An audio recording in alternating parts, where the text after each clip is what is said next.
नमस्तु सर्वेभ्यो। अद्य वयं श्रीमद्भगवद्गीतायाः तृतीय अध्याय विषये पठिष्यामः। तृतीय अध्यायस्य अपरनाम अस्ति कर्मयोगः। अध्याये अस्मिन् खलु कर्मणः वैशिष्ट्यं, तस्य आवश्यकता, प्राणिनां कृते कर्मणः अनिवार्यतायाः वर्णनमपि प्राप्यते। प्राणी क्षणमात्रमपि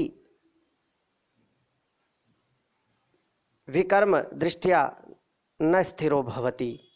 क्षणं क्षणं प्रति प्राणिनः अवश्यमेव कर्म कुर्वन्ति। कर्म एव ईश्वर इति श्रीकृष्णः कथयति। अधुना यज्ञस्य महात्म्यवर्णनमपि करोति भगवान् श्रीकृष्णः अर्जुनं प्रति।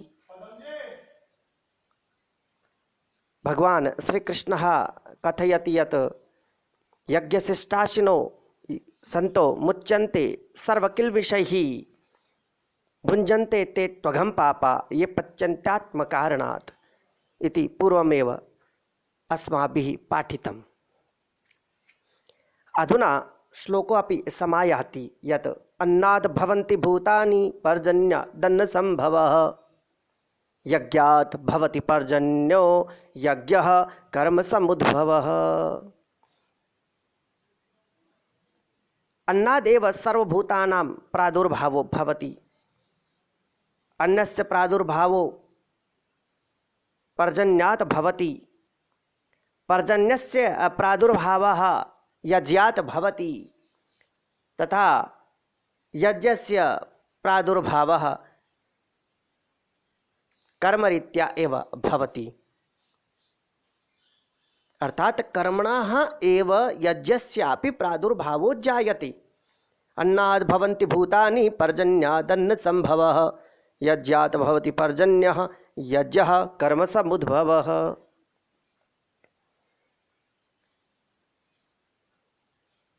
कर्म ब्रह्मोद्भवं विद्धि ब्रह्माक्षर समुद्भवं तस्मात् सर्वगतं ब्रह्म नित्यं यज्ञे प्रतिष्ठितम्। कर्मणः उत्पत्ति वेदात् एव भवति। वेदस्यापि वा उत्पत्ति परमात्मनः परब्रह्मणः भवति। अनेनैव सिद्धं भवति यत् सर्वव्यापी परमाक्षर परमात्मा सदा एव यज्ञे प्रतिष्ठितो भवति। अर्थात परमात्मा सर्वस्मिन् काले सर्वस्यां दशायाम् एव यज्ञे प्रतिष्ठितो भवति। पुनश्च श्रूयताम् अस्य अर्थः। प्राणिनाम् उत्पत्ति अन्नाद् भवति, अन्नस्य उत्पत्ति वृष्ट्याद् भवति, वृष्टस्य उत्पत्ति यज्ञात् भवति, यज्ञस्य उत्पत्ति कर्मणः भवति, कर्मसमुदायस्य उत्पत्तिर्वेदात् एव भवति, वेदस्योत्पत्तिः परमात्मनः भवति, परमात्मनः उत्पत्ति तु कस्मादपि न भवति, यतोहि परमात्मा अविनाशी एव विद्यते। अर्थात परमात्मा कुत्र अवस्थितो भवति, उत्पत्ति तो कदापि न भवति। यत् निर्विकारोऽयं परमात्मा ये यज्ञेऽपि उक्तं सर्वशीर्षा सहस्राक्षः सहस्रपात् स भूमिग्वं सर्वतः स्पृत्वा तत्तिष्ठदशाङ्गुलम्। परमात्मनः उपस्थिति यद्यपि सर्वस्मिन् समये सर्वस्यां दशायां सर्वस्मिन् काले एव भवति, किन्तु वेदे यज्ञे वा परमात्मा सदा उपस्थितो भवति। अस्य अर्थः। अग्रे च एवं प्रवर्तितं चक्रं नानुवर्तयति यः अघायुरिन्द्रियारामो मोघं पार्थ स जीवति। एवं प्रवर्तितं चक्रं नानुवर्तयति यः अघायुरिन्द्रियारामो मोघं पार्थ स जीवति। अर्थात हे पार्थ, यह पुरुषः अस्मिन् लोके अनेन प्रकारेण परंपरया प्रचलिता सृष्टिचक्रानुकूला न भवति, अर्थात स्वकर्तव्यस्य परिपालनं न करोति, स इंद्रियैः भोगेषु रमणं कर्ता जनः व्यर्थमेव जीवति, अर्थात तस्य जीवनं व्यर्थो भवति, स इंद्रियेष्वेव भ्रमणं करोति प्रतिक्षणम्। इसलिए अतः हे अर्जुन, इंद्रियेषु परिभ्रमणं मा कुरु, कर्म एव कुरु नियतं कुरु कर्मत्वं कर्म ज्यायो कर्मणः शरीर यात्रापि न चते न भविष्याद अकर्मणः, अतएव कर्म एव करणीयं, सदा कर्म एव करणीयं, इंद्रियेषु परिभ्रमणं न करणीयं कदाचिदपि।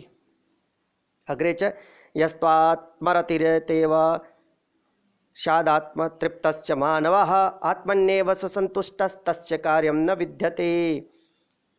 किंतु यह मनुष्यः आत्मनि एव रमणं करोति, आत्मनि एव तृप्तो भवति, आत्मनि एव संतुष्टो भवति, तस्य कृते कमपि कर्तव्यं नास्ति, अर्थात आत्मनि एव रमणं कर्तव्यम्, आत्मनि एव तृप्तं भवितव्यं। यह पुरुषः अनेन प्रकारेण एव आत्मनि एव रमणं करोति, आत्मन्येव तुष्टो संतुष्टो भवति वा, स कदापि अस्मिन् संसारे पुनः पुनः पौनः पुण्येन वा परिभ्रमणं न करोति। अग्रे च नैव तस्य कृतेनार्थो न कृतेर्नेह कश्चन न चास्य सर्वभूतेषु कश्चिदर्थ व्यपाश्रयः, अर्थात तस्य महापुरुषस्य अस्मिन् विश्वे न कर्मणि प्रयोजनो वर्तते न अकर्मणि एव तस्य प्रयोजनं वर्तते, कर्मणि एव तस्यापि प्रयोजनं न वर्तते, अकर्मण्येव अपि तस्य प्रयोजनं न वर्तते। संपूर्णेषु प्राणिनेषु अपि किंचिन्मात्रमपि स्वार्थस्य संबंधो न भवति। अग्रे च तस्मादसक्तः सततं कार्यं कर्म समाचर असक्तो यह चरान् कर्म परमाप्नोति पुरुषः।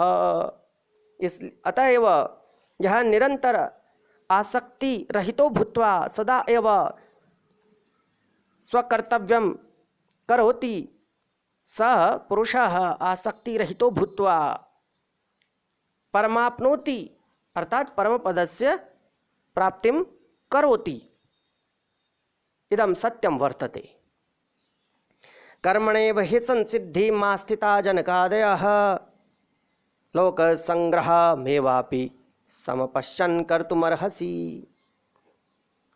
अधुना कर्मस्य वैशिष्ट्यम् अपि प्रतिपादितं वर्तते भगवता श्रीकृष्णेन। भगवता श्रीकृष्णेन उक्तं यत् जनकादयः अस्मिन् लोके केन प्रकारेण प्रसिद्धो अभवन्, कर्मरीत्या एव।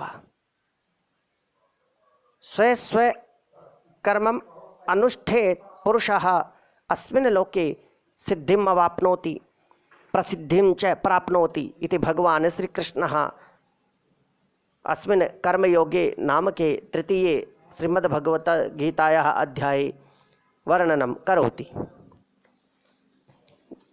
ते खलु अर्थात भगवान् श्रीकृष्णः वर्णयति यत् कर्मणेव हि संसिद्धिमा स्थिता जनकादयः, अर्थात जनकादयः अपि कर्मणा एव परमसिद्धिम् अवाप्नुवन् लोकसंग्रहमेवापि समपश्यन् कर्तुमर्हसि, अर्थात लोकसंग्रहरीत्या अपि भवद्भिः कर्म अवश्यमेव करणीयम्। यद्यदाचरति श्रेष्ठः तत्तद्देवेतरो जनः स यत् प्रमाणं कुरुते लोकस्तदनुवर्तते। उक्तमपि क्वचिद् यत् महाजनो येन गतः स पंथः, अर्थात रागी धर्मणि धर्मिष्ठे पापे पापाखले खलाः राजानम अनुवर्तन्ते यथा राजा तथा प्रजाः। अर्थात राजानम एव प्रजा अनुवर्तन्ते, यथा राजा भवति प्रजा अपि तथैव भवति। यद्यदाचरति श्रेष्ठः तत्तत् एवेतरो जनः, एवेतरो जनः अन्यपुरुषाः अपि तमेव आचरणं करोति, यम आचरणं श्रेष्ठमनुष्याः करोति तदेव अनुसरणम् अन्यपुरुषाः अपि कुर्वन्ति। स यत् प्रमाणं करोति, अर्थात श्रेष्ठजनाः यत् प्रमाणं करोति लोकस्तदनुवर्तते, संसारे लोकः अपि तेनैव प्रकारेण अनुवर्तनं करोति।